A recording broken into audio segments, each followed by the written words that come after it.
السلام علیکم ورحمۃ اللہ وبرکاتہ نحمده ونصلی علی رسولہ الکریم اما بعد فاعوذ باللہ من الشیطان الرجیم بسم اللہ الرحمن الرحیم هل اتى على الانسان حين من الدهر لم يكن شيئا مذکورا صدق اللہ العظیم۔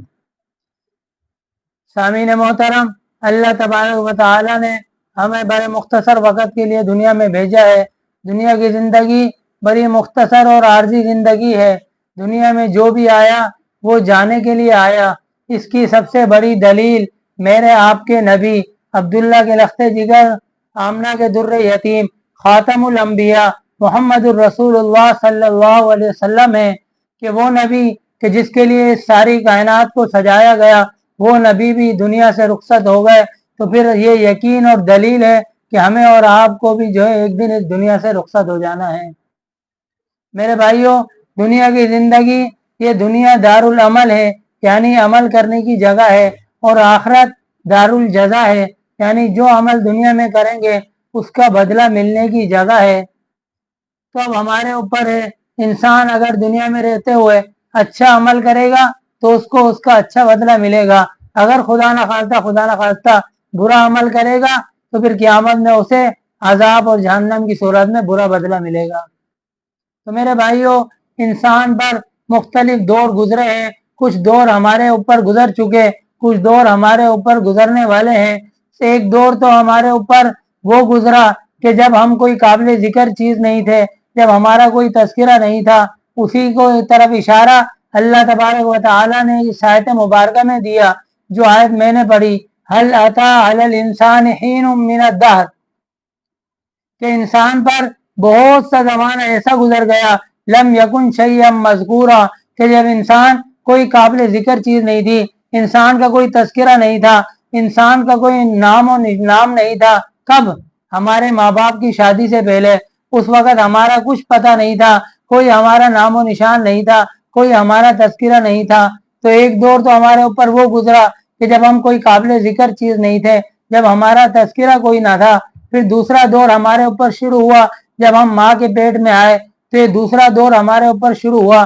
ماں کے پیٹ میں رہے کس طرح؟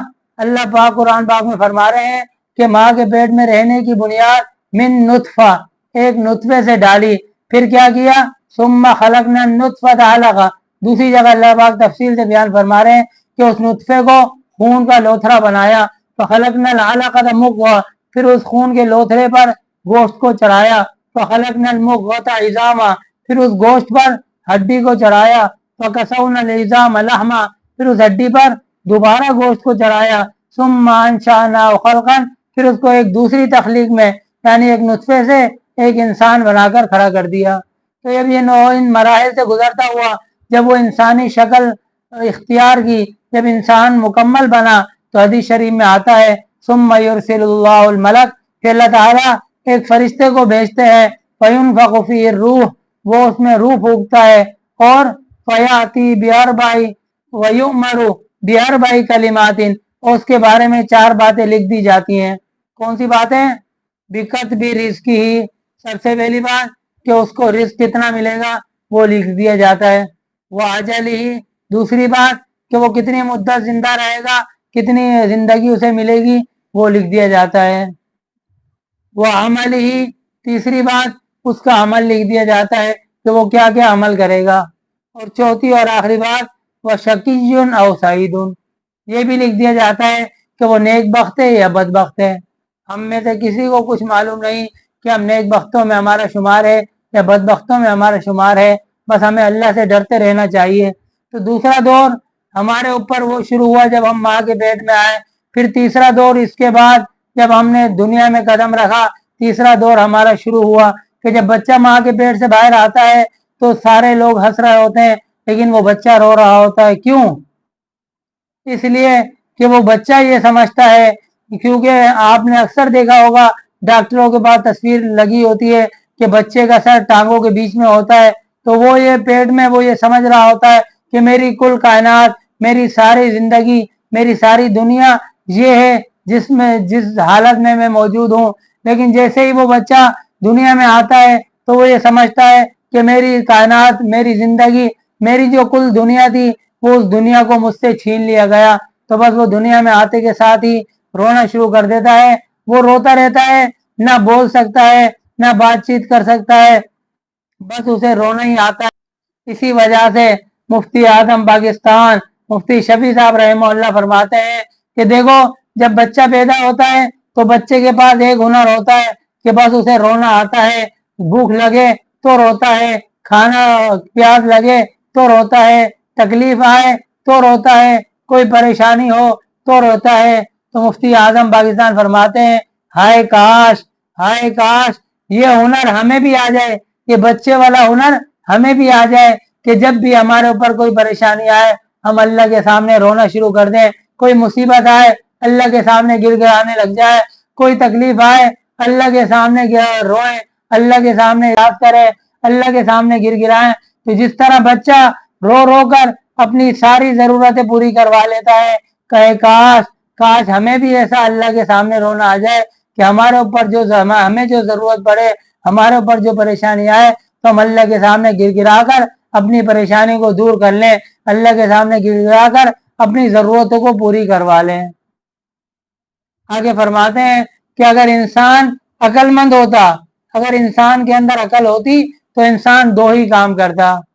نمبر ایک، جن کاموں کا اللہ تبارک و تعالیٰ نے اسے حکم دیا ہے ان کا حکموں کو بجا لاتا، ان کاموں کو، ان احکامات کو وہ ادا کرتا۔ اور نمبر دو، جب بھی کسی بات، کسی کام کی ضرورت پڑتی، کوئی پریشانی آتی تو فوراً اللہ کے سامنے گر گراتا اور اپنی پریشانی اور مصیبت کو دور کرتا۔ یہ تیسرا دور انسان کے اوپر دنیا میں آنے کے بعد شروع ہوا۔ پھر یہ انسان بچے کی صورت میں آیا، پھر بڑھتا بڑھتا جوان ہوا، پھر جوان جب ہوا تو وہ سب کچھ بھول گیا کہ میرا اوپر ایک دور ایسا بھی گزرا کہ جب میں ہاتھ پیر ہلانے میں بھی دوسروں کا محتاج تھا، بس جوانی کے جنون میں ہو گیا۔ اسی لیے کہا شباب شعبۃ من الجنون، کہ جوانی جنون کا ایک شعبہ ہے۔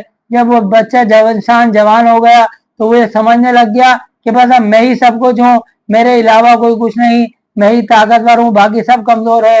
حالانکہ اللہ فرماتے ہیں قرآن پاک میں، اشارہ کرتے ہیں کہ انسان کی کیفیت یہ تھی، اللہ الذی خلقکم من ضعف، کہ اللہ تعالیٰ نے جب تجھے پیدا کیا تو کمزور تھا، کمزوری کی حالت میں تھا، ہاتھ پیر ہلانے میں بھی تو لوگوں کا محتاج تھا، ہاتھ پیر ہلا نہیں سکتا تھا، تو اتنا محتاج تھا۔ اللہ فرما رہے ہیں کہ جب ہم نے پیدا کیا تو کمزوری کی حالت میں تھا، ثم جعل من بعد ضعف قوة، پھر ہم نے کمزوری سے اٹھا کر تجھے بڑا کیا، جوان کیا، تجھے طاقت دی، قوة، تجھے طاقتور بنایا تو اس کمزوری کی حالت کو بھول گیا کہ ایک وقت میرے اوپر وہ بھی گزرا کہ جب میں ہاتھ پیر ہلانے میں بھی دوسروں کا محتاج تھا۔ کہ اللہ فرما رہے ہیں کہ اس دور کو یاد رکھ، کیوں؟ اس لیے کہ عنقریب پھر دوبارہ ایک دور آنے والا ہے، ثم جعل من بعد قوة ضعفا وشیبا، پھر تیرے اوپر ایک دور آئے گا کہ جوانی بھی ایک دن ڈھل جائے گی، پھر تو پہلے کی طرح محتاج ہو جائے گا، ہاتھ پیر ہلانے میں لوگوں کا محتاج، چلنے پھرنے میں تو لوگوں کا محتاج ہو جائے گا۔ لہذا جوانی کے جنون میں اس بات کو نہ بھول کہ ابھی ایک دور اور تیرے اوپر آنے والا ہے کہ جس وقت تو دوسروں کا محتاج ہو جائے گا۔ تو یہ تیسرا دور انسان کے اوپر شروع ہوا کہ انسان دنیا میں آیا ہے۔ اب یہ تیسرا دور یہ تمام دوروں کا سردار ہے، تمام دوروں کو، جتنے بھی دور آگے کے ہیں، قبر کا دور ہو، حشر کا دور ہو، جنت جہنم میں جانے کا مرحلہ ہو، ان تمام مرحلوں کا دار و مدار اللہ تبارک و تعالیٰ نے اس دنیاوی دور پر رکھا ہے، اس دنیاوی مرحلے پر رکھا ہے کہ دنیا میں جو انسان کا تیسرا دور شروع ہو رہا ہے اب اسی کے اوپر ہے کہ اگر دنیاوی زندگی میں اچھے اعمال کرتا رہا تو پھر قبر بھی اچھی، پھر حشر بھی کا میدان بھی اچھا، اور پھر جنت کا فیصلہ بھی اس کے لیے ہو جائے گا۔ کہ تیسرے دور سے ہم میں سے ہر شخص اب گزر رہا ہے، اور پھر اس کے بعد یہ دور بھی ختم ہوگا، موت کے ساتھ ہی ختم ہو جائے گا۔ پھر چوتھا دور قبر کا شروع ہوگا، اور پھر حشر کا شروع، قیامت کا دن شروع ہوگا۔ اس کی تفسیر انشاءاللہ آپ کے سامنے اگلے بیان میں عرض کروں گا۔ اللہ تبارک و تعالیٰ سے دعا ہے کہ اللہ تعالیٰ ہمیں اس دور میں، جو تیسرا دور ہمارے اوپر شروع ہو چکا ہے، اس دور کو قیمتی بنانے کی اللہ توفیق عطا فرمائے۔ وآخر دعوانا الحمدللہ رب العالمین۔